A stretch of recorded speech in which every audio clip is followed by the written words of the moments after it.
Acts chapter 2, or Facebook, whatever you're on. Acts chapter 2, verse 1 says, and when the day of Pentecost was fully come, they were all with one accord in one place. All right? So the first thing that happened, this is the day of Pentecost. You guys are learning about the day of Pentecost. All right? The first thing that happened, first of all, let me tell you this about Pentecost. Pentecost is the place in the Bible where thousands of people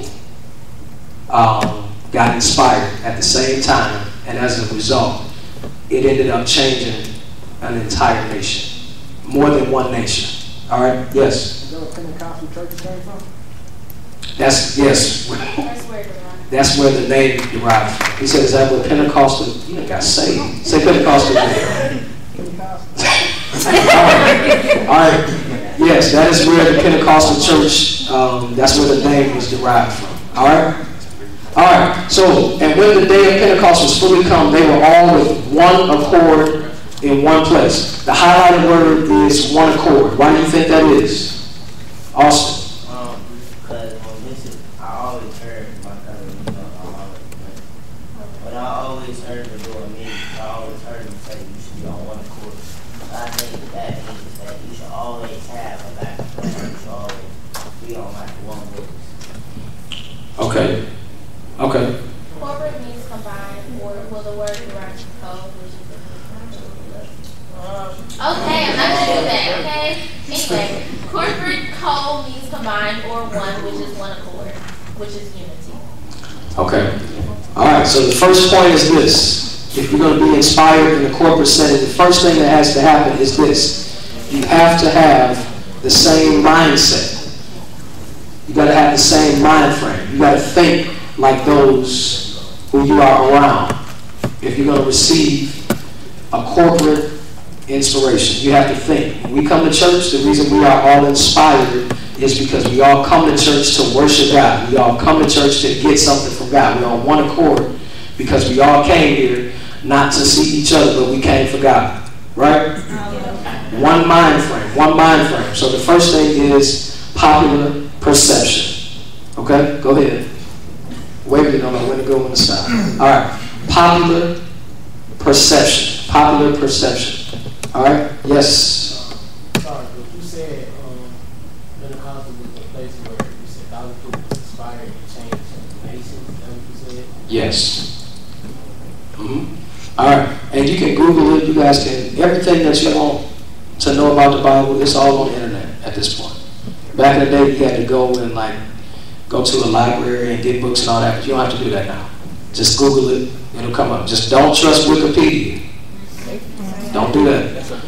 All right, here we go. So, popular perception, which means you got to have the same mind frame. If you want to be a participant of a corporate, of being inspired in a group setting, then you got to have the same mind frame, which means this. I want you guys to do this. I want you to track the most popular conversation that takes place in your friendship circle. In your friendship circle. And you will find out what's been inspiring you. If you track the conversation. What do you and your friends talk about? What are y'all thinking about? Yes. Yeah, it's rhetorical. You need to figure out, what are you thinking about? What are your friends thinking about? What is it? What always comes up in conversation when you get around your friends? Because that is what, I don't want Javon. Don't answer this one, Javon. No, I'm just playing. You got a question? You was about to answer? I'm scared for you to answer this. I'm just playing. Go ahead. You sure? You sure? I'm messing with you. I'm sure. You telling me messing with you? No. Oh, okay. I like to pick on Javon. All right. Track this conversation. What always comes up in conversation when you are around your friends? When you figure that out, you will figure out what has been inspiring you lately. Because remember, inspiration is not always positive. You can be inspired negatively. We want to teach you how to be inspired positively, but you can be inspired negatively as well. All right? All right. So, the next question that you need to ask yourself is this. Is it time for a conversation change? Yes. Oh. I thought you had heard. Is it time for a conversation change? Do you like what it is that you and your friends talk about every time y'all get on the phone? Is it productive for where you're trying to go in your life? Okay? If not, it's time for a conversation change. All right? All right. Let's keep going. All right, now we're going to keep reading. We're still on verse 1. We're going to go through this process. All right? We're going to read it again. And when the day of Pentecost was fully come, they were all with one accord. We just learned that one, right? The second one was they were in one place. First, they were on one accord. They had the same mind frame. The second thing was, after they got the same mind frame, they ended up in the same place. Y'all got it? All right. So, they first thought alike. Now they find themselves in the same place or in the same predicament. So, if you don't like the place that you are in right now, you got to go back to point number 1, your mind frame. If you don't like the situation that you're in, if you don't like the place that you're in right now, if you don't like the predicament that you're in right now, then you got to go back to point 1, which is your mind frame. Got it? Yeah. If you can change your perception, which is what you think, if you can change what you think, then you can change your place. If you can change your perception, then you can change your place. Y'all got it? Yes. I just remember that they're going to end early downstairs today, so I gotta wrap it up quick. They're done? Yeah. I know. I just came from down there. Oh man, that's ridiculous. That is the quickest Bible class I've ever seen in my life. I know, yeah. All right, let's keep going real quick so we can hurry up. We might have to do 2 parts of this one. All right, and suddenly there came a sound from heaven as of a rushing mighty wind, and it filled all the house where they were sitting. All right? So first there was perception, which is the mind frame, right?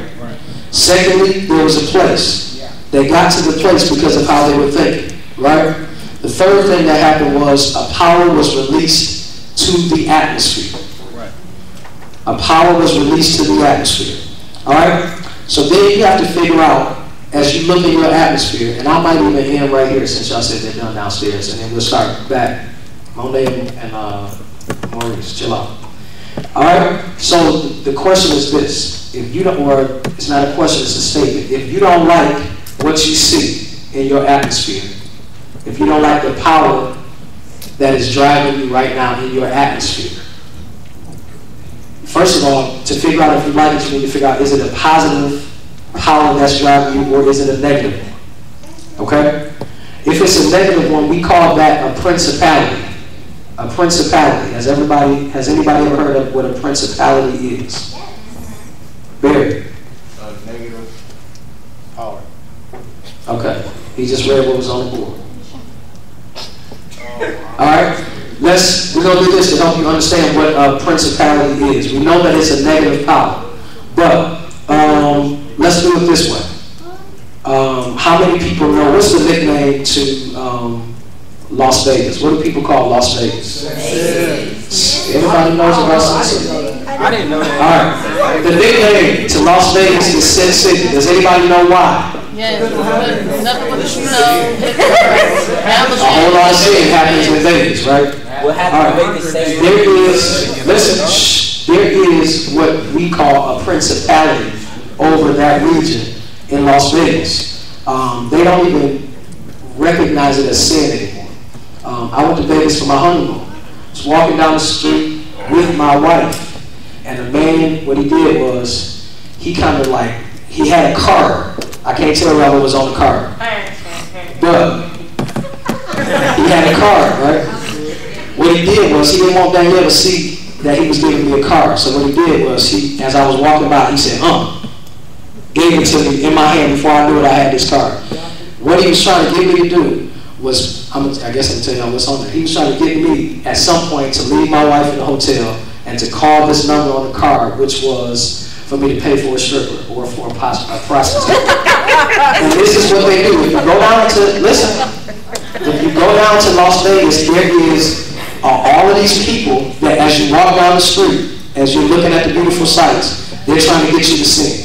They're just trying to get you to sin. They put everything on a card and tell you what to do. Call this number. It's not illegal. You know what I'm saying? It's not illegal in Vegas. Y'all all right over there? Right? But it's because they're they're comfortable with it because there's a principality over that city where, I mean, it's Sin City. Gambling, people don't care about gambling. When you go to Vegas, you go to gamble. It's a casino here. Why you gotta go to Vegas to gamble? Because you feel better in Vegas. Why? Because there is a power that drives that city. Do y'all understand what I'm saying? All right. You said slot machines? I mean, but they have slot machines here. You can go downtown.